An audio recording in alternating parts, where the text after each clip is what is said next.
Perfeito. Beleza, pessoal. Boa noite, obrigado aí pela presença de vocês. Vamos falar um pouquinho sobre introdução à perícia forense computacional.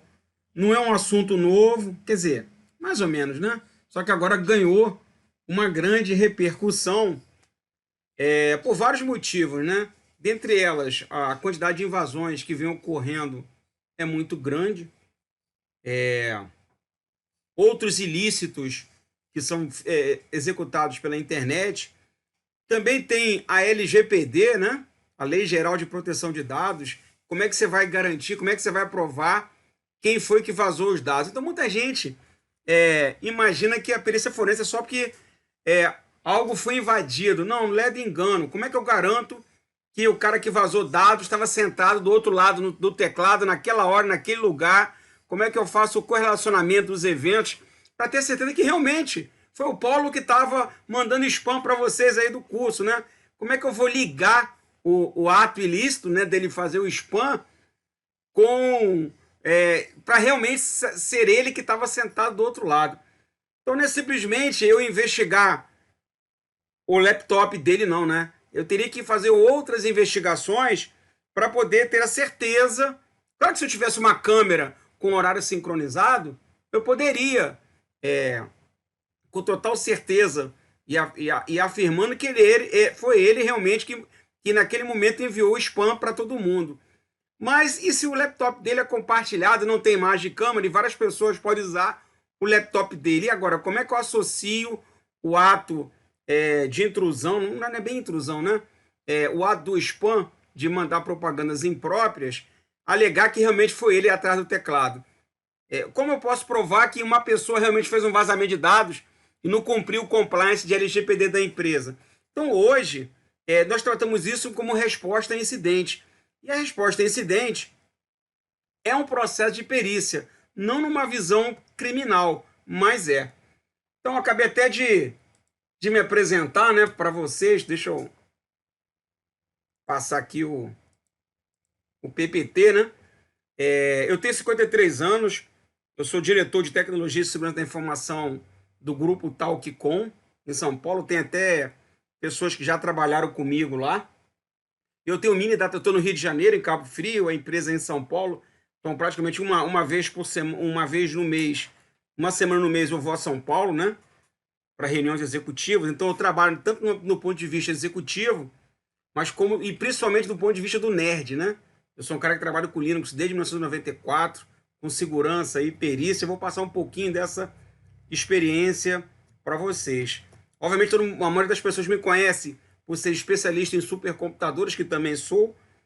Só que muito antes de eu trabalhar com supercomputador, eu já trabalhava com segurança e perícia, né? Mas claro que os livros que eu publiquei da área de computação me deu uma visibilidade muito maior na área de supercomputadores. Mas a minha essência sempre foi a parte de segurança. E como vocês podem ver, eu tenho um mini data center dentro de casa, onde eu simulo tudo que vocês possam imaginar. Tenho mais de 37 anos dentro da área de TI e Tecom, passagens por IBM, Sun Microsystems, Oracle, Altair Engineering, grandes companhias. Então, a minha grade de conhecimento é muito ampla, desde armazenamento de dados inteligente, inteligência artificial, segurança da informação, tanto do aspecto do hands-on quanto do aspecto da gestão, e também na área de testes de invasão. Até porque você vai fazer a seguinte pergunta: pô, Pitanga, um perito, ele tem que saber de invasão? Não, mas ajuda pra caramba. Por quê? No momento que você sabe fazer o ato da intrusão, você sabe onde é que estão os lugares onde você vai ter que catucar para encontrar as evidências para fundamentar o seu laudo técnico de perícia, tá? E esse é um dos motivos que a gente tem, né, principais atividades ilícitas praticadas no crime organizado, ó, e lá no final, abuso sexual infantil via internet, a famosa pedofilia, que também faz parte de um processo de perícia, e identificação não é nenhum bicho de sete cabeças, e toda a parte de crimes cibernéticos, né? Até porque todos os outros itens, corrupção, narcotráfico, lavagem de dinheiro, tráfico de armas e de pessoas, terrorismo, também estão inclusos dentro de crimes digitais. Se faz muito uso disso daí, tá? Então, na verdade, hoje a ferramenta do computador também faz parte dos atos ilícitos do crime organizado. Então, a computação forense se baseia em métodos científicos para a gente preservar, coletar, validar, identificar, analisar, interpretar, documentar e depois apresentar isso em juízo ou apresentar para o corpo de diretoria com validade probatória, ou seja, aquilo que você encontrou de forma fundamentada, inclusive em juízo. Tá? Então, aquilo que vocês veem no filme do CSI, o que vocês veem ali não é bem mentira não, tá? Tem um fundamento nesses filmes que te mostra o modus operandi. E eu assisto bastante, porque eu sempre tiro alguma coisa interessante. Na verdade, eu enxergo o filme de uma outra maneira, óbvio, né? E começo a observar o método científico em que é aplicado desde da parte que você isola a cena do crime, ninguém pode tocar. Então, tudo aquilo que vocês veem no filme é verdade, cara. Então, o cara vai lá, é o primeiro a chegar, ninguém toca em nada, isola a área, ninguém tem autoridade para entrar ou sair da área do crime que foi ocorrido, até chegar os peritos que vão realmente fazer a perícia. Então, o primeiro time de atendimento seria o N1, ele tem que ter capaz de ter esse controle. E esse é que é o grande problema das empresas hoje, né, pessoal? Acontece um incidente de segurança, ninguém isola a cena do crime, a cena não vou nem mais dizer o ilícito, né? Mas do incidente de segurança. Lembre-se que um incidente de segurança pode ser um simples formate C2 É um incidente de segurança. Ou o cara espetou o pendrive sem autorização, é um incidente de segurança. Não necessariamente é um ato ilícito, tá bom? Então a gente tem que ter um certo cuidado com algumas palavras. E se o cara não preservar o ambiente, a pessoa entrar e sair, você pode contaminar a cena do crime. Se o cara for lá, o corpo está numa posição, alguém for lá, tocou e fez ele virar, na hora que o perito de balística chegar, fica difícil dele tentar determinar a trajetória do projetil, né? Não é projétil, não, é projetil. Tá? É do projetil e dificulta a análise física de onde que partiu o tiro, simplesmente porque alguém tocou num lugar que não deveria. Então, essa mesma visão do mundo real a gente traz para o mundo virtual. Não é diferente não, tá? É a mesma coisa, só muda o meio. Muito bem, então o que a gente tem que investigar?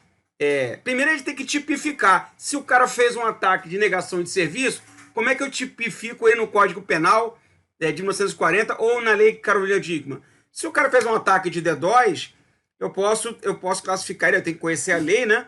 Na área na verdade, de interceptação, não é nem interceptação, né? Eu coloquei lá na frente, prejudicar a comunicação por vias de telecomunicações. Então, no Código Penal, tem lá o artigo que eu coloquei na minha frente, não dá para me decorar tudo, óbvio, né? Que trata exatamente essa tipificação. E hoje nós temos a Lei Carolina Dickmann, na nossa legislação, que criminaliza muitas das coisas que acontecem no mundo digital. Então você não está mais livre de fazer uma besteira e de não ser indiciado sobre aquilo ali, tá? E hoje é que a gente investiga dispositivo móvel, servidores, laptop, desktop, storage, pendrive, né? Na verdade, a gente chama aqui no Brasil de pendrive, mas tu chega nos Estados Unidos e fala, eu quero um pendrive, o vendedor da loja vai ficar te olhando. Na verdade, é memory stick, ou vareta de memória. Que stick é memória. Switch, roteadores e qualquer coisa que trabalhe no mundo digital. Então, qual é o objetivo? De novo, né? Garantir a integridade, coletar e examinar, garantir que ninguém adulterou uma evidência digital. Aí a gente utiliza métodos de assinatura digital. O que o perito tem que fazer? Refutar a acusação ou confirmar a violação. No treinamento, a minha grande experiência é justamente mostrar algo que o Google não vai te dizer, né? Essa experiência da vivência na perícia, de estar num tribunal, de ter que apresentar. Às vezes, muito poucas vezes eu precisei ir, né? Mas, com certeza, chega por escrito alguns pedidos da promotoria ou da defesa requisitando algumas informações. E a gente tem que ser capaz, lembrando que o perito, ele não reflete juízo de valor. Ele não tem que ter a capacidade de acusar ou inocentar ninguém, pessoal. Vocês têm que ter o maior cuidado na hora que for escrever um laudo. Você não pode dizer que o suspeito é culpado ou inocente. Quem vai fazer isso é o juiz com a acusação e a defesa. Então o juiz é que define baseado. E o laudo é mais uma das coisas que o juiz vai utilizar para ajudar na decisão. Pô, Pitanga, isso no mundo criminal, beleza. Mas e no mundo civil? Segue a mesma coisa, segue a mesma visão. Você não pode acusar ninguém. Você não pode, porque se você está acusando, a responsabilidade, o ônus da prova é sua. Você é o responsável por ter falado aquilo ali, né? Mas na área e na resposta a incidente, mesmo conceito. Se o cara fez um vazamento de dados, pegou dados da empresa, dados pessoais, com LGPD, e jogou para uma nuvem na qual ele não tinha autorização de mandar, ele acabou de violar uma documentação interna de segurança da empresa, da política de segurança. E se você for mandado embora, se você mandar o cara embora por isso, você tem que ter as evidências necessárias, porque com certeza ele vai entrar com uma ação no Ministério do Trabalho contra a empresa. Então você tem que ter um laudo muito bem definido, muito bem feito, se possível, seguindo todo o trâmite de uma investigação criminal, para dar validade jurídica, porque o advogado da pessoa que foi mandada embora, ele vai questionar o método. Então você tem que ter um método científico para corroborar o que você fez. Então não é simplesmente, pessoal, brincar com ferramenta. Isso eu quero deixar bem. Ferramenta é a coisa mais fácil. É o que todo mundo quer aprender a usar a ferramenta. Gente, usando ferramenta, mas não seguindo corretamente os processos e o procedimento da perícia, sabe o que isso vai acontecer? Não vai ter validade jurídica nenhuma e qualquer um vai invalidar um trabalho de, às vezes, de 1 mês, 2, 3 meses em cima de um caso. E eu já tive, obviamente, no início de carreira, eu já passei por experiências desse nível, tá? De uma perguntinha, de uma coisa errada que eu fiz, todo o trabalho foi invalidado. Não serviu de nada. Então, hoje, alguns juízes só pagam você depois que... Não é que nem questão que está pago depois de ter o laudo. É que um segundo perito valide aquilo que você fez. Ainda mais sendo um perito da área civil, né? Perito criminal é mais fácil porque ele tem fé pública. E tudo aquilo que você tem fé pública, você não precisa provar nada para ninguém. Vale a sua palavra. Mas nós, cidadãos comuns, a nossa palavra não vale nada, mas a do governo vale muito, né? Então, ele vai pedir para alguém validar aquele seu trabalho. E, obviamente, ele tem que atuar somente sobre a verdade. Não pode inventar nada. Ok? Muito bem. A parte de criminalística, que faz parte, né? Eu lembro que quando eu fiz o curso de perito criminal na Polícia Civil, há mais de 18 anos atrás, você acha que realmente eu fui para aprender perícia computacional? Nada disso. Eu fui lá para entender a metodologia da perícia, aquilo que era cobrado numa corte, como é que deveria ser feito. Então, na verdade, o que o cara usava como exemplo como é que você faz uma perícia fisiológica no defunto? Como é que é a balística? Quando o cara dá um tiro, como é que eu sei de onde é que vem a trajetória? Que tipo de informação seria necessário eu colocar no laudo para dar validade daquilo que eu estava falando? Como é que eu poderia usar uma reconstituição do crime para fundamentar todo o trabalho de perícia que foi feito? Então, foi isso que eu aprendi lá. Tá? Como é que a gente consegue, através do interrogatório, interrogar uma pessoa e no interrogatório a gente começa a perceber modificações na feição, o cara começa a dar tique nervoso, começa a gaguejar, e a gente coloca isso também como evidência num possível delito. Então, é isso que a gente foi aprender lá. Ferramenta? Nada. Eu tenho um amigo que passou para perito da Polícia Civil, ele é especialista também na área de computação, e quando ele entrou para a Polícia Civil, ele achou que ele ia só fazer perícia em sistemas computacionais. Tadinho, o que ele mais faz na vida hoje é subir morro para fazer perícia em defunto.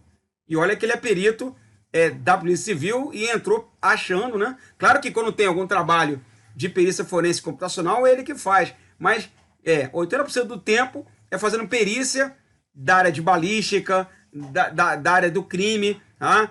Tentativa de homicídio. Então, muito pouco ele está trabalhando com perícia computacional. Mas ele conhece o quê? Os métodos. Tudo isso a gente tem que se basear no método científico. E um dos que eu uso aqui é esse, o Scientific Working Group on Digital Evidences. Ele é utilizado por nada menos do que o FBI, DEA, NASA e o Departamento de Defesa americano, que é o DOD. Então eu uso essa documentação para dar valor probatório aos meus laudos. Valor científico. Porque isso é questionado por um advogado, seja ele de defesa, seja ele o de acusação, né, o promotor. Ele vai perguntar qual é o método científico. O que você faz tem validade científica? Isso é aceito pela comunidade? O que você fez, ele pode ser replicado? Isso é questionado, tá? E você tem que ter um método que comprove isso. Esse é um dos que eu utilizo. Se é usado pelo FBI, se é a NASA, então é uma metodologia mais do que aceita pelo mundo. E aí entra o princípio da troca de Locard, né? Edmond Locard, que foi um grande perito forense, que ele diz assim: quando dois objetos se tocam, há uma troca de material entre eles. Quer dizer, o cara que cometeu o crime deixa alguma coisa no local e tira outra coisa. Então, quando a gente pega, às vezes, olha como é que é o Pitanga, né? Quando eu assisto, né, filme de Sherlock Holmes, várias vezes eu estava lendo o livro, e eu lembro algumas passagens que ele identificou quando um amigo dele entrou numa reunião que ele estava. O cara entrou com o sapato, né? E o sapato estava sujo. Aí o Sherlock Holmes foi lá e colocou a mão na terra.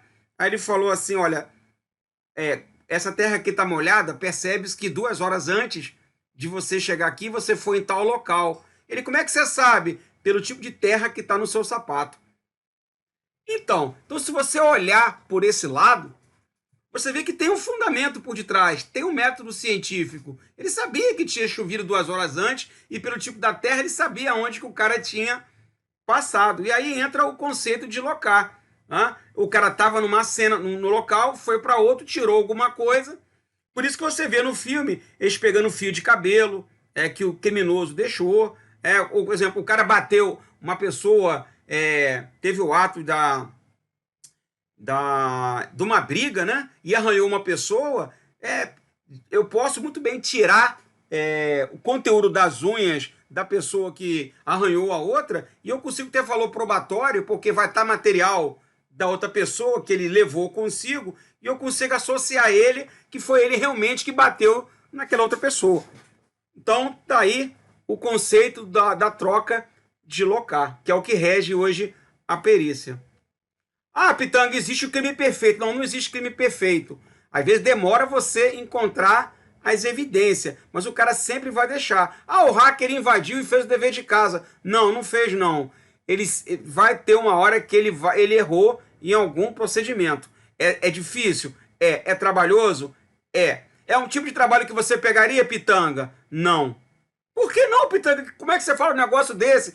Não, primeiro que invasão de computador, primeiro que já é um problema complicado, um problema da localidade. Segundo que demanda um tempo muito grande e um trabalho de perícia não é um trabalho barato. Vocês sabem quanto as pessoas, algumas empresas estão cobrando um teste de invasão em um alvo só? De 30 mil a 50 mil reais um teste de invasão.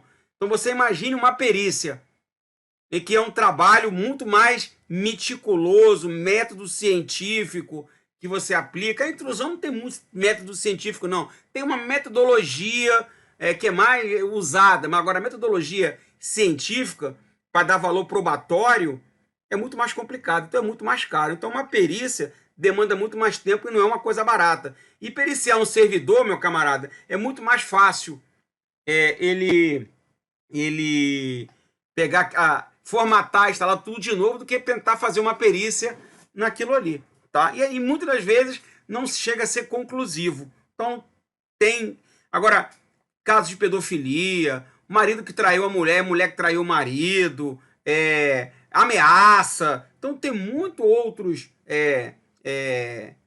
coisas que podem trazer dinheiro do ponto de vista da perícia, né? Perícia em celular, e aí vai. Bem, para trabalhar com perícia, temos que ter algum método, né? Então nós temos que ter um relatório que você entrega, que é o produto final. Você tem a evidência que você coletou.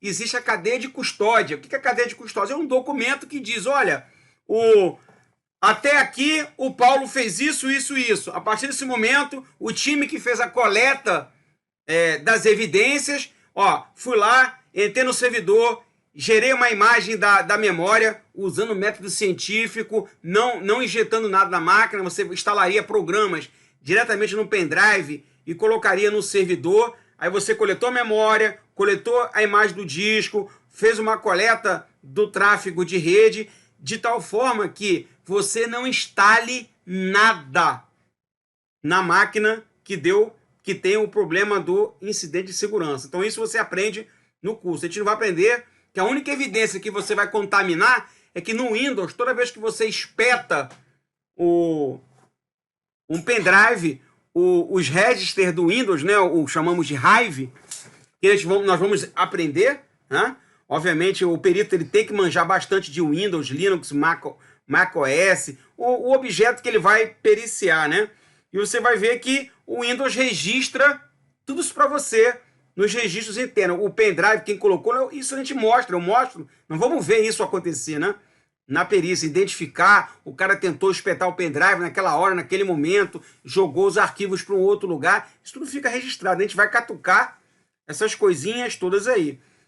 Aí depois que eu coletei, o meu time de coleta vai preencher a cadeia de custódia, vai dizer, a partir desse momento eu estou entregando o Pitanga, que vai fazer uma investigação mais profunda em tudo aquilo que foi coletado. Então a cadeia de custódia é o famoso passar a bola de alguém para outro. E tudo tem que estar registrado. Aquilo que vocês vêem no filme, né?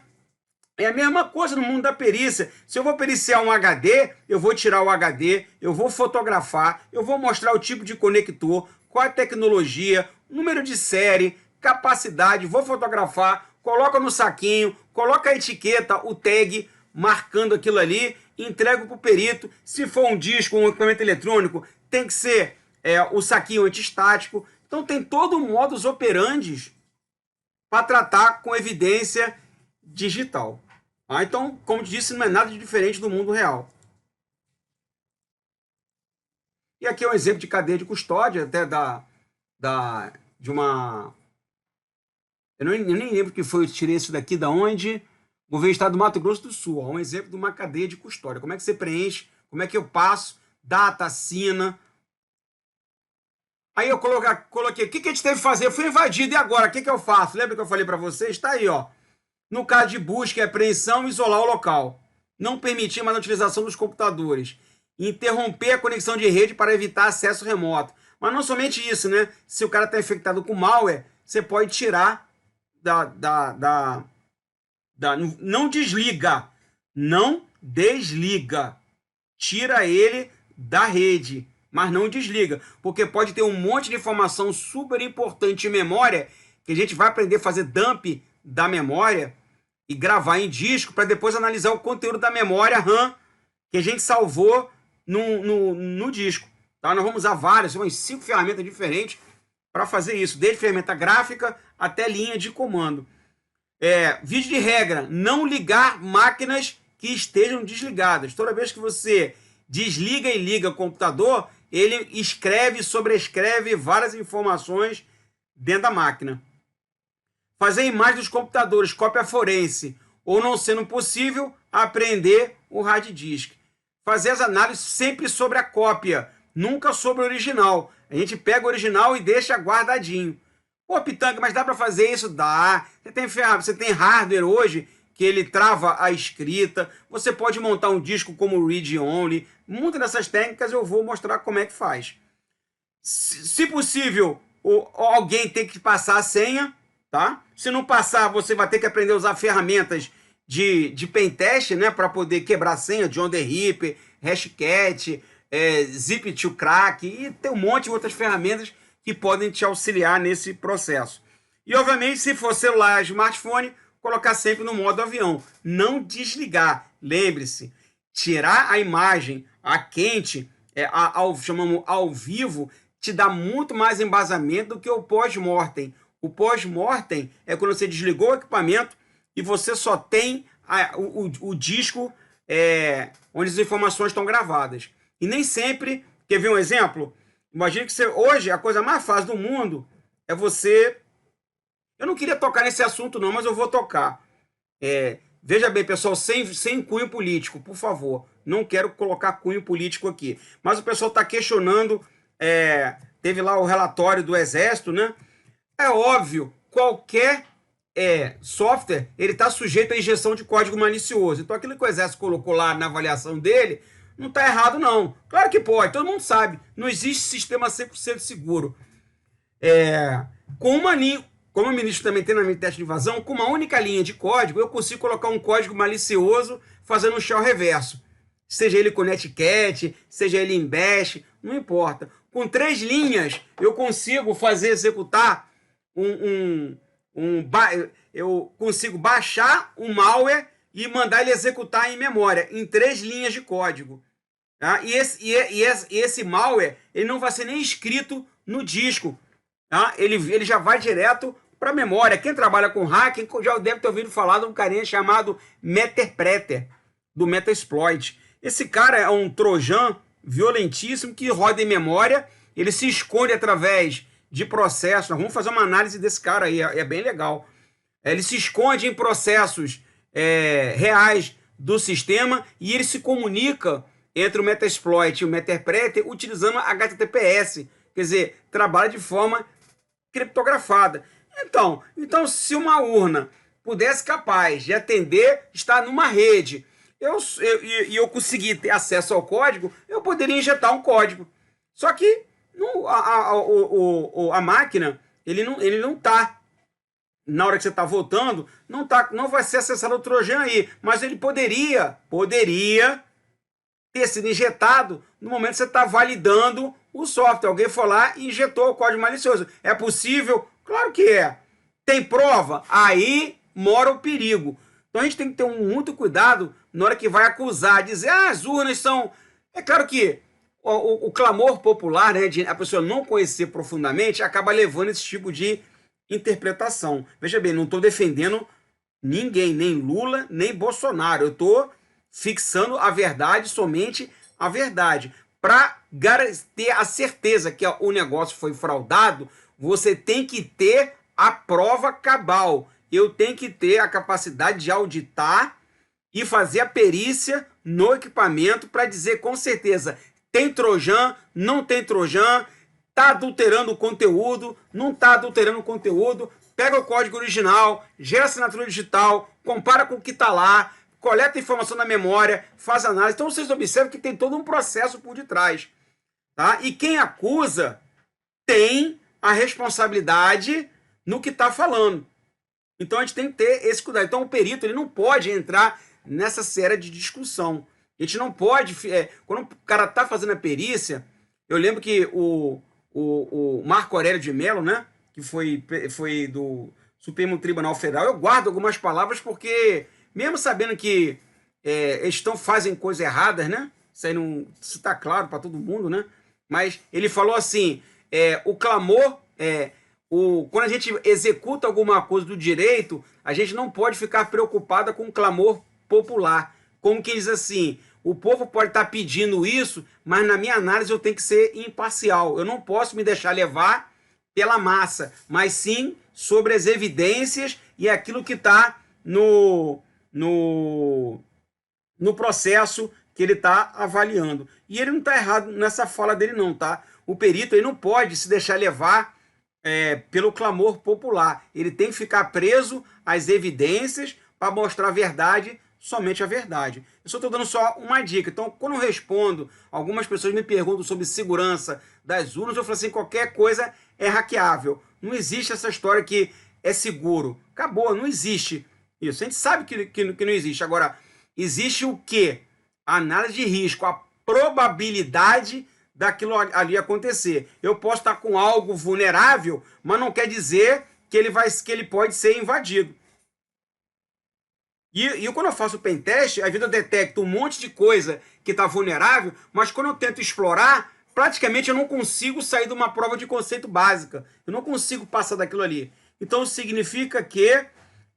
e nós vamos fazer essa brincadeira, nós vamos aprender, no primeiro dia de aula, nós vamos aprender a invadir um ambiente, e depois que a gente invadir, a gente vai gerar uma imagem do disco que foi invadido, nós vamos fazer uma análise ao vivo, com a máquina ligada para coletar todas as informações e associar o suspeito àquela invasão que vai ser você mesmo que fez. Essa vai ser a primeira brincadeira que a gente faz no curso. O primeiro dia a gente vai preparar, na verdade eu já entrego preparado para vocês várias coisas, né? O Kali Linux já totalmente preparado com as ferramentas de forense, você não tem que instalar nada. Eu não vou perder tempo com vocês instalando, aprendendo a usar o ferramental. Nós vamos usar o CSI Linux, nós vamos usar o Kane, o Paladin, várias ferramentas que eu vou mostrar para vocês aí para nos apoiar no processo de perícia. Tá? Pitanga, poxa, não manjo nada de Linux. Bem, os documentos que eu escrevo, deixa eu só mostrar aqui um pouquinho do material que é gerado. Por exemplo, esse aqui é um estudo de caso.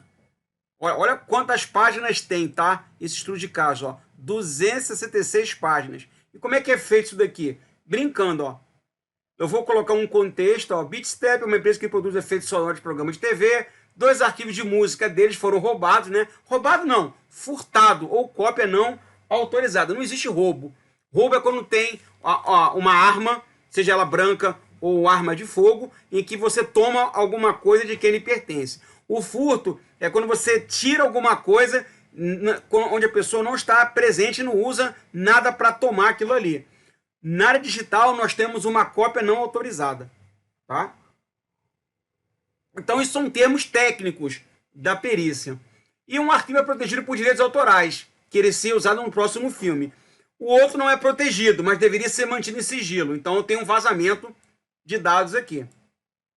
E a empresa contratou você para determinar quem foi responsável por furtar os arquivos e como eles conseguiram fazer isso. Então tá aqui. Aí depois eu coloco aqui, ó, algumas informações que a empresa, numa entrevista, você coletou, né?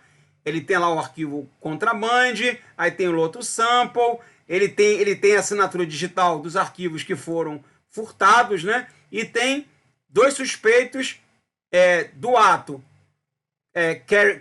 Karen Allen e Willis Gibbs, ou seja, uma mulher e um cara. Eu tenho que descobrir quem é realmente, qual dos dois foi que fez o ato.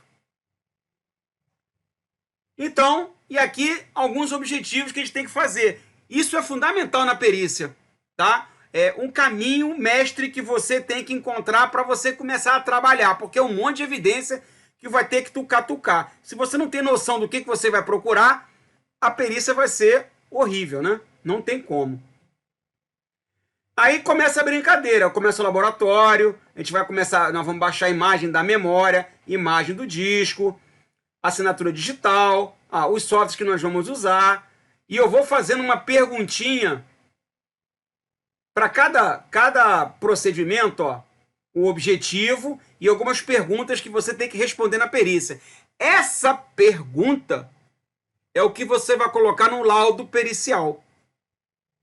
Então, tudo aquilo que você for fazendo, então não existe aquela história, pô, Pitanga, me dá um modelo de documento de perícia. Cara, cada caso é um caso, não tem um documento. O que você tem que se preocupar é responder essas perguntinhas e ter uma visão cronológica dos eventos. É que nem aquilo que vocês vêem no filme. Olha, na hora 10h05, através da imagem da câmera, o suspeito entrou no apartamento. Às 10h50, ele saiu carregando 3 bolsas com objetos não identificados. Tá? Às 11h15, ele entrou no carro com a placa XYZ 1234 e seguiu o caminho para Cabo Frio. É isso que você vai fazer no seu laudo. Você vai descrever esse passo a passo com as evidências associadas e documentar isso tudo aí, que ao final você consegue fazer a reconstituição. Então, é basicamente esse processo. Isso aqui, gente, é aquilo que ninguém... Eu fiz uns 3 cursos na Polícia Civil e na Polícia Federal, e eu vou dizer que foram horríveis. Tá? Eu fiz só para pegar o diploma. Porque o que os caras ficaram fazendo foram literalmente enroleixo. Não dava para montar uma visão exata desses procedimentos técnicos e como é que eu conseguia associar as evidências ao autor do delito. Então foi basicamente o cara ficar mostrando, usando ferramenta. E na verdade não era isso que eu queria. Eu queria entender o processo. Eu não queria ficar aprendendo ferramenta. Ferramenta você vai no Google e aprende. Agora, o modus operandi, pessoal, é isso que eu senti grande falta nesses cursos. E curso dado por policiais federais, tá? Da área. Eu não sei se não passaram isso porque queria esconder informação, eu não sei exatamente, mas eu sei que o curso foi uma porcaria. Aí eu falei com o Paulo, pô, Paulo, eu quero montar um curso onde retrate a realidade de um perito, onde o cara vai fazer a perícia do início ao fim, com casos de uso reais, tá? Para que depois lá, ó, aqui, ó, a gente vai girando tudo, ó, vai investigando, com todo um ferramental. Ah, Pitanga, mas eu não manjo nada de linha de comando. E eu não sou da área, Pitanga. Rapaz, não se preocupa. Lembre-se, imagine que eu vou ser chefe de vocês e que na hora que der um incidente, vocês aqui vão ter que responder. Aí vocês vão perguntar assim para mim, o que eu faço, meu chefe? Então, o chefe necessariamente não é obrigado a saber todos esses comandos, mas ele sabe como vai te orientar nos procedimentos que você tem que seguir. Assim como pode ser que tenha algum advogado aqui na live. Pô, Pitanga, eu não sei nada de computador. Pô, mas eu poderia fazer o curso? Pode. E aí, Pitanga? Pô, mas eu não vou conseguir fazer os laboratórios? Não, é claro que não vai conseguir. Eu tô sendo bem sincero, é claro que não vai conseguir. Mas pergunta, você realmente precisaria fazer? Ou, se você entender o processo e vê um furo do perito e você... Tá bom, me mostra aí se você fez a integridade da evidência, se você tirou uma cópia e se você também gerou a assinatura. Aí o perito vai começar a abrir o olhão assim, começa assim, porra, não fiz. Cara, nesse momento o advogado ganhou a causa. Para pensar. Ele acabou de provar que o perito falhou no processo de perícia. Pergunto, precisava ele aprender todos os comandos para fazer a perícia? Claro que não. Mas na área de atuação dele, ele fez a pergunta certa na hora certa que fez ele ganhar a causa. Onde conseguiu invalidar a perícia do cara, porque executou um procedimento errado. Então não é necessariamente que você vai ter que aprender a fazer isso. Só você ir olhar, tu já imagina que se você pegasse um caso parecido, o que o perito teria que fazer. Ou até o advogado orientar para o perito o que ele deveria pesquisar, quais as perguntas que ele gostaria que o perito respondesse naquela perícia. Então você entende, pessoal, que não é só comando.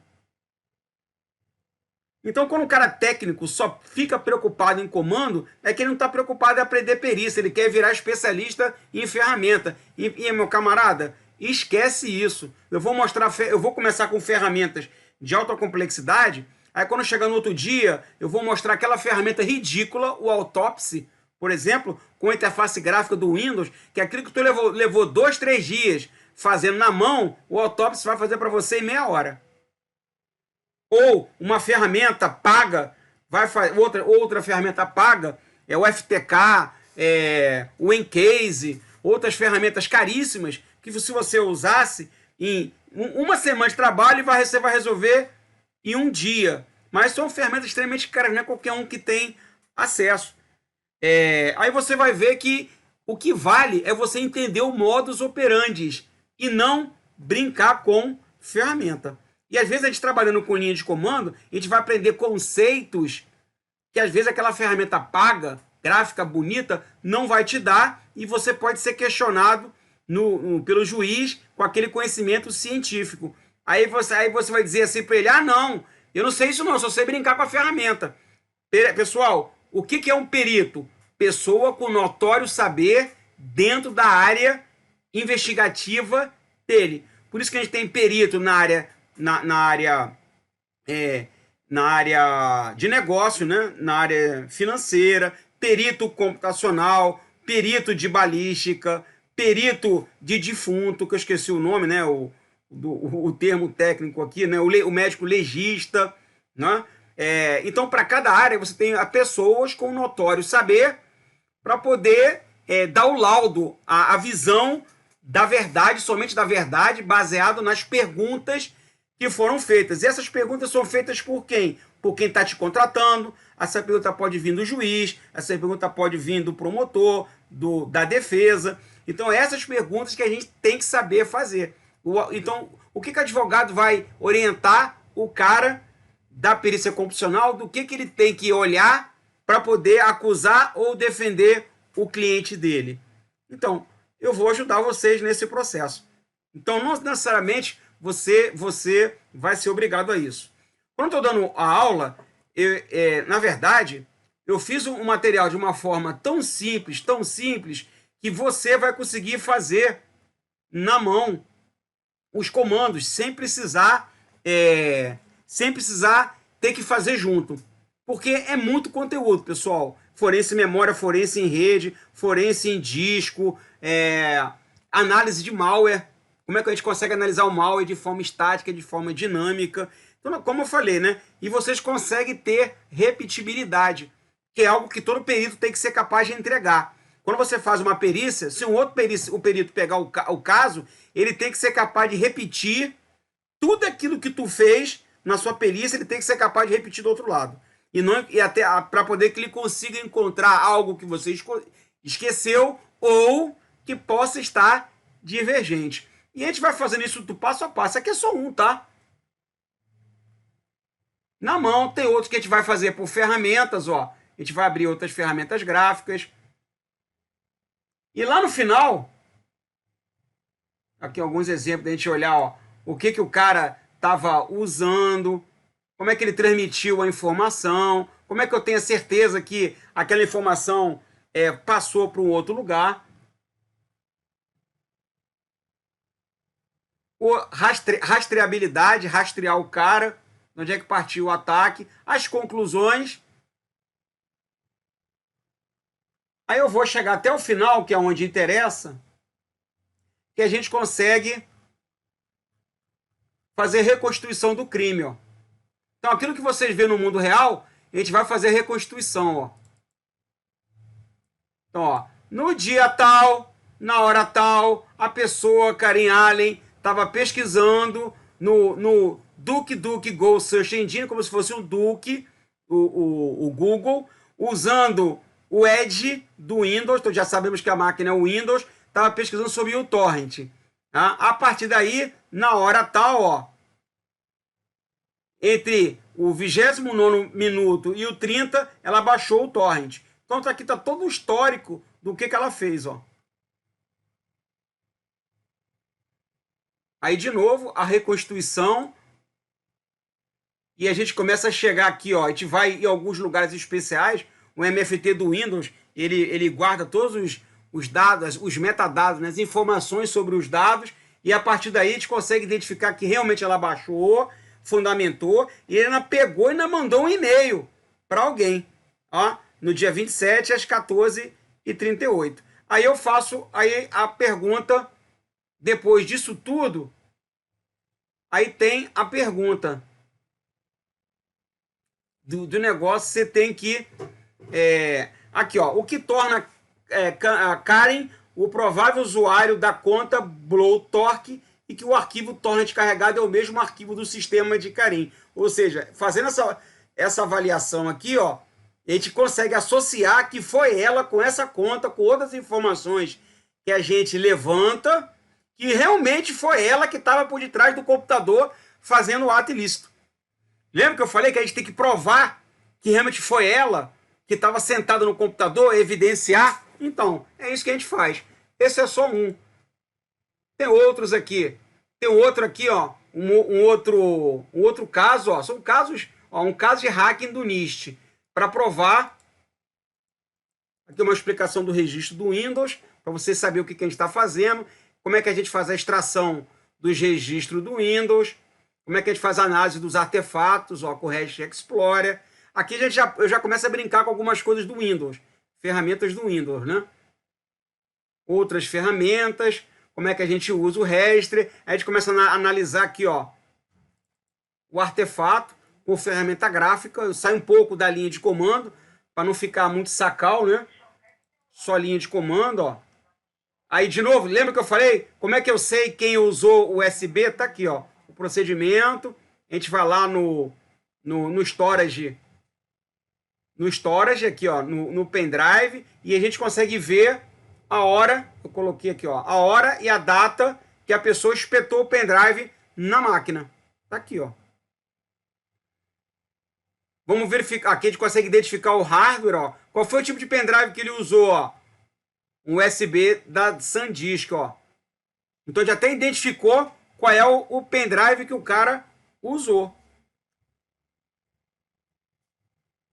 Só analisando o registro do Windows, ó. SanDisk, Cruiser Blade, tá aí, ó. O dia e a hora que o cara espetou lá. A última vez que o cara gravou, ó, 1/11/2022, fui eu que estava fazendo aqui a brincadeira de demonstração. Aí depois eu carrego para o Autopsy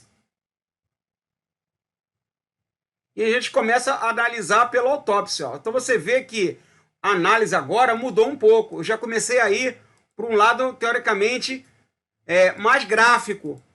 Aí, de novo, o Greg Charter é um hacker, então a gente tem que começar a pegar as evidências. A gente começa a pegar as imagens e começa a fazer a investigação na linha de comando, até chegar no final e fazer a seguinte pergunta. De acordo com todas as evidências, com todas as evidências que a gente coletou, a pergunta é, depois que a gente fez todo esse trabalho de 103 páginas, aí você vai ter que ser capaz de responder para mim. O Greg Schwartz é um hacker? O cara fez aquele ato ilícito? Esse é que é o objetivo do treinamento, pessoal. É mostrar isso daí. Muito bem. O que a gente vai utilizar? Ó, eu vou usar várias máquinas virtuais que já estão prontas. Paladin, Kane, o Linux preparado, o Kali Linux preparado para perícia forense, ferramenta de análise de malware, análise de tráfego de rede. Deixa eu acessar aqui minha outra máquina aqui. Cadê o TeamViewer? Eu acabei até esquecendo aqui, mas é rapidinho. Só para vocês verem o material. Deixa eu botar aqui a senha. TeamViewer, cadê você, meu filho?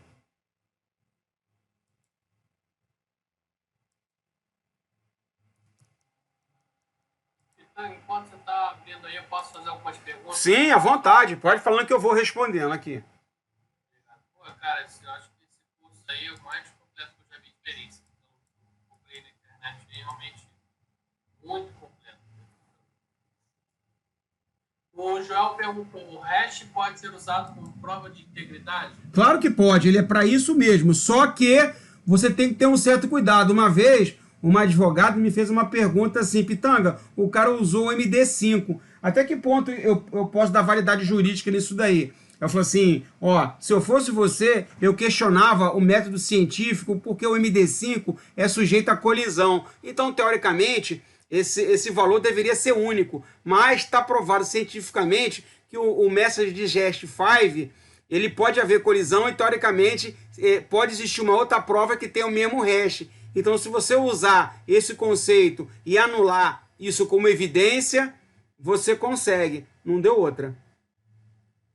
Legal. Próxima pergunta. A Karen perguntou, como é possível detectar criminosos que se utilizam da Deep Web para publicar vídeos de caráter criminoso? Ah, muito bom. Isso já entra no outro nível de investigação. Aí já entra uma coisa mais policial. Vamos lá. Como é que vocês sabem como é que foi? Como é que foi naquele criminoso famoso lá dos Estados Unidos? Que foi preso. Ele não foi preso por ele da lei seca, não. Oh, meu Deus do céu, fugiu. A idade vai chegando, a gente vai esquecendo os nomes. É, Mas em que, Pitanga? é, só para você ter uma ideia, prenderam ele porque ele não pagava o imposto de renda. E muitas coisas que foram descobertas contra ele foi graças a um agente que estava infiltrado. Então, como é que a gente trabalha? Então, na verdade, aí vai entrar a polícia técnica, ou então você vai ter que ter uma autorização para Al Capone, não. Al Capone, não. Al Capone, isso aí. Então você tem que trabalhar infiltrado. Então, para você pegar um cara desse, para responder essa pergunta, não é uma tarefa simples. O cara pode estar escondido sobre uma rede Tor, pode estar escondido por VPN e praticar o ilícito. Mas se você tentar trabalhar infiltrado dentro da entidade criminosa, aí você vai ter que ter uma autorização judicial, você consegue chegar nesse cara. Então, não é simplesmente eu vou pegar isso daí e vou fazer a perícia. A coisa não é tão simples, não. Quando a polícia quer prender um cara grande, ela coloca o famoso policial X9, ou alcaguete, né? É o cara que está dentro e vai passar informações privilegiadas para que depois a perícia técnica ou a inteligência possa trabalhar junto. É que vocês vêem num filme de que você vê nos filmes que você bota alguém infiltrado e depois a polícia técnica ou o outro time vai em cima para prender o cara. É assim. Maurício, para a perícia forense, imagem e áudio, temos soluções open source? Claro, vários. Vários. Nós vamos trabalhar pode trabalhar com audit, audit com Y, né? Para trabalhar com som.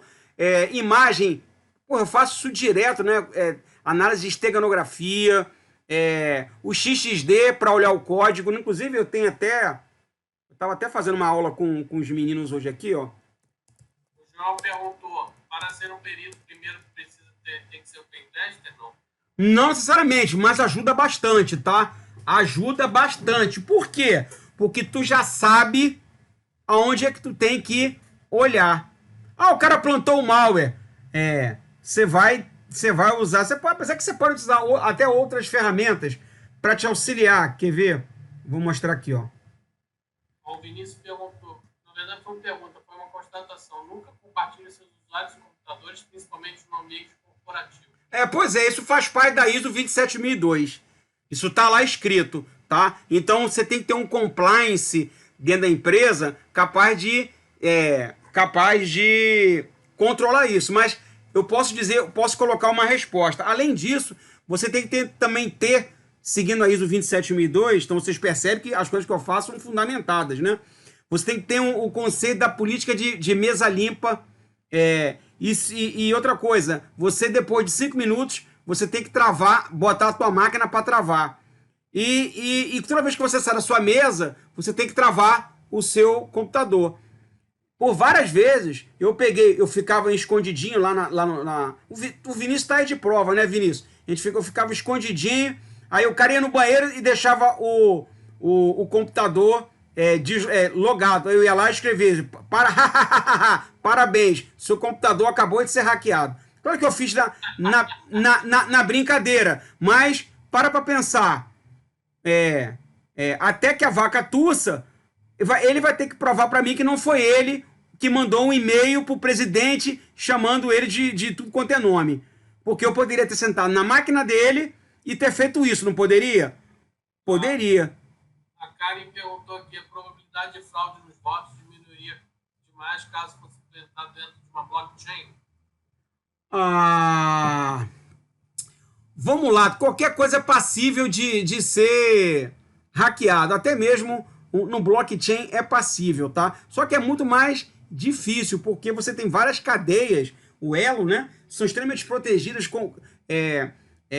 verificando cada hash, e se você tentar burlar um pedacinho do todo, é o suficiente para te chutar fora da cadeia. Eu acredito que sim, só que é uma coisa que ainda tem que melhorar bastante ainda no mundo corporativo. O Maurício perguntou, a metodologia científica seria para coletarmos os dados ou como é feito o relatório? É tudo. A metodologia é para tudo. A coleta é só uma delas. e ela não pode estar contaminada. E depois que você recebeu aquela imagem, você tem que abrir ela como read-only e trabalhar em cima, não do original. O original tem que ficar guardadinho, documentado, guardadozinho no saquinho, etiquetado. A metodologia é para tudo. Lá naquele sitezinho que eu coloquei para vocês lá, aquele site para cada tipo de análise, e tem uma metodologia própria que o cara tem que ler, entender e colocar em produção. Então, é todo o processo, e não somente o da coleta, não. A preservação, a investigação em si, o que você pode trabalhar, o que você não pode, como é que você vai validar, como é que você não vai validar.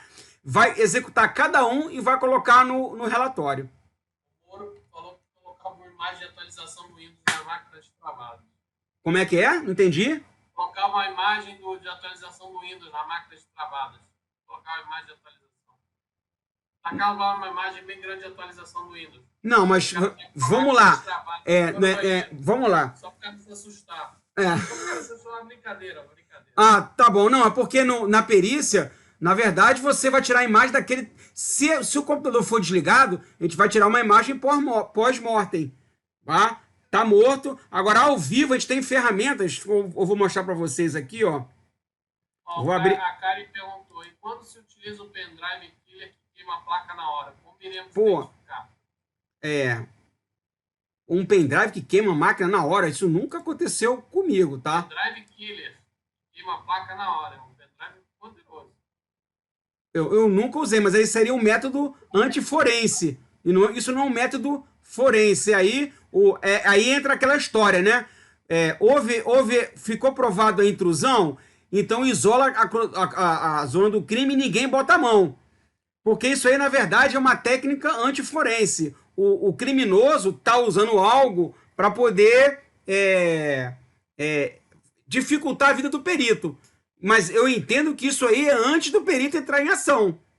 Ou até antes do time de resposta a incidentes se carregar para efetuar. Então, um criminoso que sabe fazer o dever de casa, ele conhece os métodos forenses e conhece os métodos antiforense. Então, esse método antiforense é um meio dele tentar se esconder do ato ilícito dele. Isso não tem nada a ver com a perícia em si. Eu entendo que isso aconteceu antes do time de perícia chegar. É aquela história. Antes de eu chegar, o povo entrou lá no lugar e botou a mão no cadáver do cara e tirou ele da posição original. Então, o time de perícia nem entrou.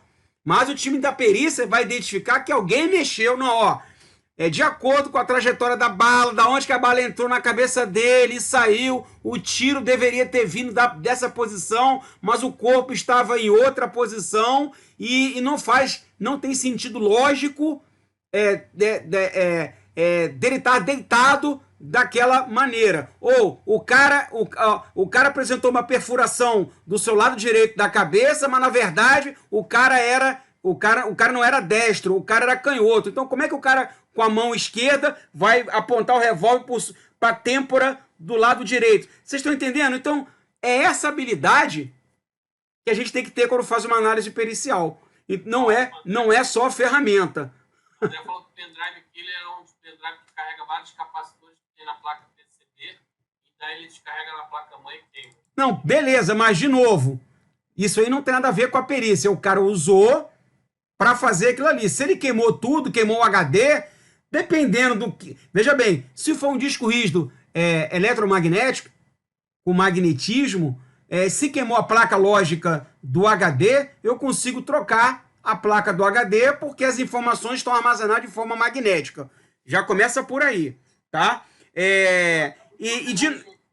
Só para concluir, Paulo, de novo, para um perito, ele não quer dizer que ele tem que recuperar o HD todo. Basta ele pegar somente pedaços da evidência para dar valor probatório. Então, se ele queimou o HD e não afetou o campo magnético, se eu tentar consertar a placa lógica ou trocar uma por uma outra placa, o HD, e fazer análise pós-mortem, maravilha, está resolvido o problema. O cara usou lá o pendrive ninja, matador, mas, infelizmente, não queimou, não adulterou o conteúdo, o campo magnético do HD mecânico. Entendeu? O João perguntou, recentemente eu assisti um podcast de peritos criminais que focam em homicídios. falaram que recebem treinamento em várias fontes, como peritos, engenheiros, entre outros. Sim. Para peritos focados em cibersegurança, é essencial outros conhecimentos também? Totalmente. Pô, como eu acabei de falar no início aqui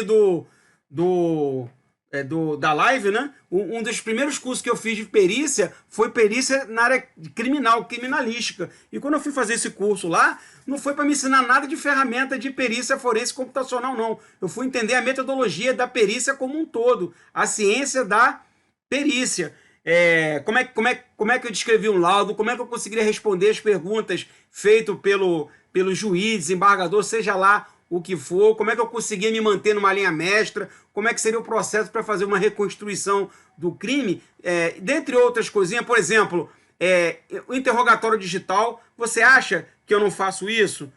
Aquilo que vocês entendem como engenharia social faz parte da perícia, você que é o interrogatório criminal. Você interroga o suspeito e você consegue levantar um monte de informações que o cara consegue passar para você numa conversa. Quer ver um exemplo?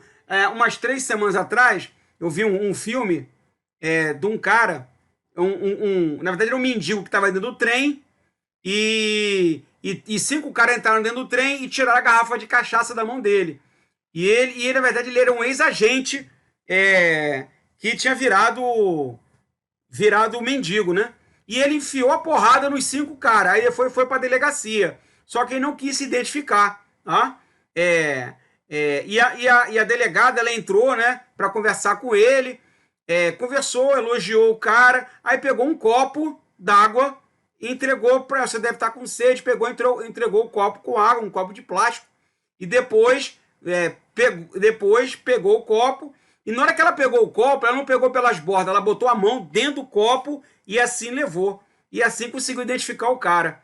Então ela levou ele no papo, na conversa, conseguiu coletar algumas coisas, dentre elas a impressão digital dele. Você acha que eu não estava observando isso? A metodologia? Então quando eu vejo esses filmes, eu presto muita atenção na metodologia policial para fazer o trabalho de perícia. E eu uso isso para o mundo digital. Essa que é a diferença entre ficar só usando ferramenta e pensar como perito. Isso é uma das coisas que eu vou ensinar no curso. Pensar como perito. Tá? Não é ferramenta. Ferramenta, como eu falei, é um mero detalhe. Hoje aparece uma, lá na frente aparece outra, mas a essência da perícia tem que estar junto. Você falou verdade, né? Exato. Buscar a verdade. Buscar a verdade. Aqui está um exemplo, ó, do conjunto de ferramentas que eu carrego no meu pendrive, ó. Caraca. Quando eu vou fazer perícia. Captura de memória, ferramentas, ferramentas isso para aqui, para o Windows, né? Olha, eu tenho o curso vai ter acesso a essas ferramentas? Todas. Aqui, ó, aqui tá a imagem. Sabe o que eu falei para você, aquela imagem do servidor que a gente vai invadir e vai tirar a imagem? Tá aqui, ó. Eu já tenho ela pronta aqui pra gente trabalhar. Já que a imagem demora muito tempo, a gente vai aprender a fazer, mas já vamos ter ela separadinha pra gente trabalhar, pra gente ganhar tempo, porque é muito conteúdo. O próprio Paulo e uns amigos meus, pô, Pitanga, o curso em 60 horas, eu falei, em 60 horas e não dá. E ainda vou dizer mais, não dá, porque eu ia até alguns amigos, pô, Pitanga, eu senti falta de perícia em celular. Eu falei assim, cara, isso vai ser um outro curso, porque se eu colocar isso aqui, vai ser um curso de 120 horas, vai ficar caro e ninguém vai querer fazer. Então eu vou dividir isso, perícia tradicional e depois o outro só perícia em celular, tá? Que é bem legal, mas como eu falei, não dá para incluir tudo no único curso não, porque vocês vão ver, é muito conteúdo, é muito detalhezinho. Cara, normalmente é nível superior, ter nível superior, e no mais, não. Pessoal, quem ainda não se inscreveu no curso aí, gente? 64 horas, o Pitanga falou 60, eu pedi mais 4. Você pediu mais 4.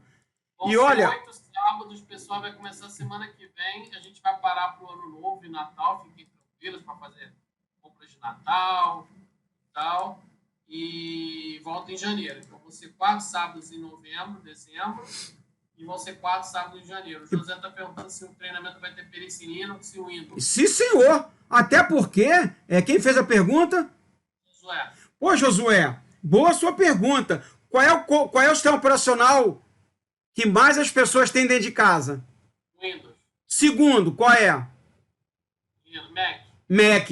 Terceiro, Linux. O Mac, infelizmente, eu não tenho, mas como é um Unix, a gente tem o Sleutھ Kit, que é uma das ferramentas que a gente usa, que consegue ser usado dentro também do Macintosh. Mas aí a gente teria que, de novo, estudar o funcionamento do sistema operacional Macintosh para entender aonde que as coisas ficam guardadas em cada lugar. Até mesmo no Linux é um pouquinho diferente de acordo com a distribuição Linux. Por exemplo, no CentOS, onde é que ficam os logs de autenticação? /var, /log, security. Mas se você for para o Debian, /var, /log, auth.log. Você entendeu? Então, mesmo dentro do Linux, cada distribuição pode guardar aquilo ali num lugar diferente. Mas a resposta é sim. Vai ter para Windows e vai ter para Linux. 1h15 de live. Eu vou finalizar aqui, né? Para o pessoal jantar e não, beleza. Só para finalizar aqui, Paulo, só lembrando que tudo aqui a gente vai se basear com a legislação, ó, com a Constituição, com a Lei Carolina Dickmann. Tá aqui, ó, com a Lei Carolina Dickmann. E aqui, isso aqui é para o pessoal que adora achar que pentester é o cara que comete o ato ilícito. Então, na Lei Carolina Dickmann, só para deixar isso bem claro, sem autorização expressa ou tácita do titular do dispositivo, garante que, se houver autorização, como por exemplo, a autorização dada a um pentest, o ato será considerado ilícito. Ou seja, se você está brincando de hackear a coisa dos outros sem a devida autorização, você pode ser enquadrado na lei de crime cibernético que está aqui, ó. Tá? Então, cuidado de achar que, mas não deu nada para mim, nunca vi dar nada para ninguém. Ó, o que a lei diz? Ó, invadir o dispositivo informático alheio, conectado ou não à rede de computadores, mediante violação indevida de mecanismo de segurança com o fim de obter, adulterar ou destruir dados ou informações sem autorização expressa ou tácita do titular do dispositivo, ou instalar vulnerabilidade para obter vantagem ilícita, pena de detenção de 3 meses a 1 ano e multa. E vai aumentando cada vez mais se você envolver agente público. Só para fechar, Paulo, o que isso aqui significa? Por que não dá nada? Por causa disso daqui, ó. Mais uma coisinha aqui, ó. No artigo 154b, nos crimes definidos no artigo 154a, somente se procede a investigação, né?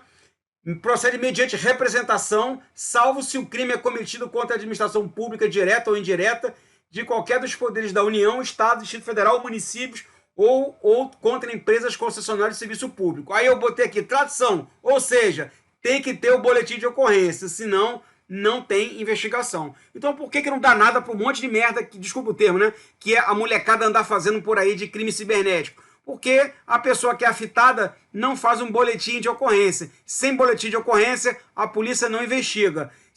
E aí, depois que a polícia investiga, ela pode chamar um perito para validar. Só que isso custa dinheiro. O que acontece? Quando você tem um ataque de malware que afeta milhões, basta que a vítima tenha um saco de dinheiro bom para investir para chegar no atacante.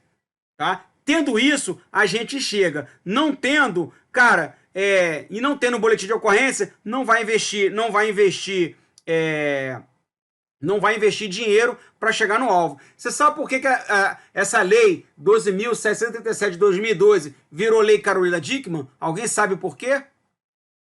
Vazou fotos. Vazou fotos dela. E ela, como era uma artista uma artista global, né, pela Rede Globo de televisão, então, como envolveu uma pessoa grande que tem um poder de influência muito grande na mídia, aí resolveram fazer a legislação que trata de crimes cibernéticos. Senão, continuaria sendo baseado no Código Penal de 1940.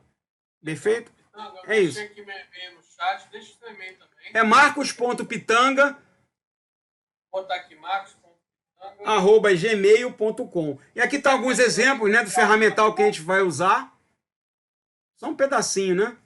Aqui, como alguém perguntou, e perícia em imagem, ó. Eu fiz isso com meus alunos de um banco, que eu estou ministrando treinamento de perícia para um banco público, e eu estava usando justamente, ó, usando o XXD para fazer análise do conteúdo, assinatura digital, assinatura do tipo JPG, e a gente chegava numa análise, o cara não poderia, de acordo com uma lei americana, que você não poderia ter até 10 imagens de rinoceronte contigo. Aí a gente foi fazendo uma vistoria, né, de todo o conteúdo no disco, em e-mail, em tráfego de rede, a gente conseguiu recuperar mais de 10 imagens de rinoceronte. Aqui eu criei um sandbox para a gente fazer análise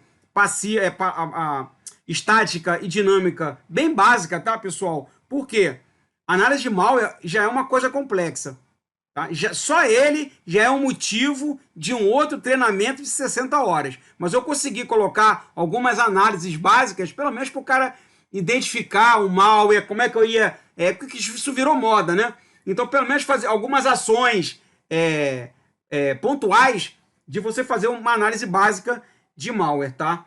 Da mesma forma, a gente vai usar, eu uso um outro só com ferramentas em Linux para fazer análise de malware. O CSI Linux para nos ajudar a fazer perícia, assim como vamos trabalhar com o Kali Linux para isso, né? Aqui todo o material que está sendo gerado é muita informação, então cada PPT desse aqui tem mais de 200 PowerPoint. Por quê? O custo tá barato, hein? Cara. Tem muita coisa aí. Aqui tá as ferramentas, ó, um monte de ferramenta que a gente vai subir para vocês utilizarem. Da onde que eu tiro o material para brincar de perícia? Ó, do próprio NIST, materiais que eles disponibilizam para a gente fazer perícia, que não é ensinado para ninguém, tá? Em outro local onde eu também baixo para poder me manter atualizado, né? Porque não é todo dia que aparece uma perícia para a gente fazer. E eu tenho que me manter treinado o tempo todo, né? É que nem o soldado, né? O soldado não vai para a guerra, mas ele treina todo dia, porque se um dia tiver a guerra, ele sabe ele sabe o que tem que ser feito no trabalho, né? Então, aqui tem um... Você tá falando que vai fazer o curso, mas você vai ensinar o pessoal a correr atrás. Exato. Coloquei alguns livrinhos básicos que eu tenho aqui de cabeceira, né? Esse aqui eu tenho, é muito bom em português, tá? E a gente fechou. Legal, pessoal, recomendo, quem se interessa por esse assunto, dificilmente você vai encontrar um curso tão completo no mercado, né? A Pitanga também tem experiência, já fez alguns cursos que foram muito básicos, tá? Então ele está deixando tudo mastigado, já vai entregar as máquinas virtuais prontas, né? Exatamente, cara. A gente vai ficar perdendo tempo instalando o programa, compilando o programa, a gente vai direto para o caso de sucesso, para a investigação criminal, a gente vai direto fazer as coisas, tá, pessoal? Deixei o link no chat, ó, o André já comprou, já temos alguns alunos inscritos, tá, pessoal? Vai começar na próxima semana, no próximo sábado, né? Semana que vem tem um feriado, de repente alguém viaja, de repente, né? Às vezes alguém poderia viajar aí dia 15. Não, exato. De novo, eu sei que tem advogados aqui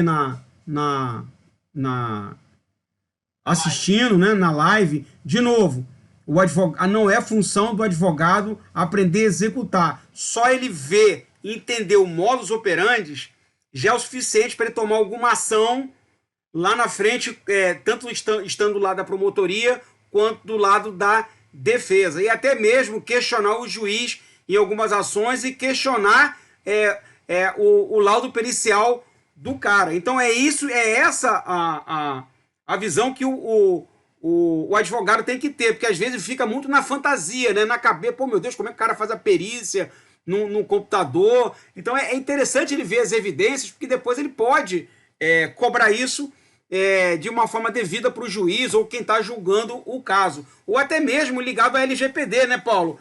Pô, vazamento de dados. Então, como é que eu vou associar? Como é que a empresa pode ser multada pela Autoridade Nacional de Proteção de Dados? Tem que evidenciar que realmente houve o dolo, não houve o dolo, não, o dolo já entra no outro conceito. Se houve realmente o ato da intencional, né, do vazamento, ou a empresa já estava fazendo um dever de casa e foi um caso pontual, então a autoridade vai entender isso daí e vai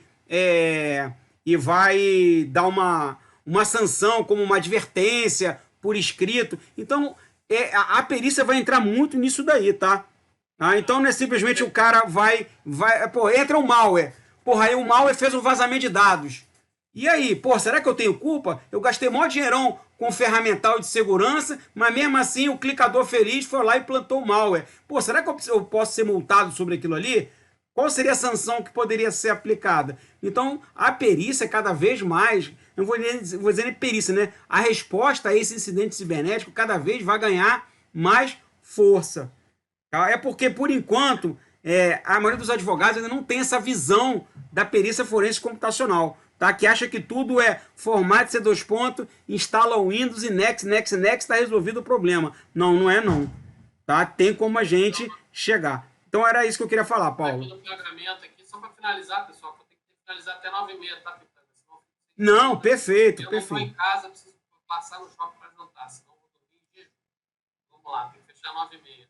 Pessoal, o pagamento é via PagSeguro, tá, pessoal? Pode pagar no cartão, boleto, Pix, tá, no cartão parcela. Eu espero ver vocês todos aí, vai ser um prazer, né, Pitanga? Poxa, eu trato como uma diversão, é o meu parquinho de diversões. Se tiver alguma dúvida, tem o meu e-mail, treinamento@livreseguro.br, ou e-mail do Pitanga, marcospitanga.gmail.com. Obrigado pela aula, Pitanga, foi muito bom, foi maravilhoso. E a gente se vê dia 19, né, Pitanga? Isso aí. Torcendo para vocês para gente se divertir um pouquinho. E é legal. Valeu, pessoal. Fiquem com Deus e até a próxima, tá bom? Obrigado, Pitanga. Abraço, galera. Qualquer dúvida, quem tiver meu zap aí pode me pingar. Abraço, Abraço, gente. Tchau, tchau.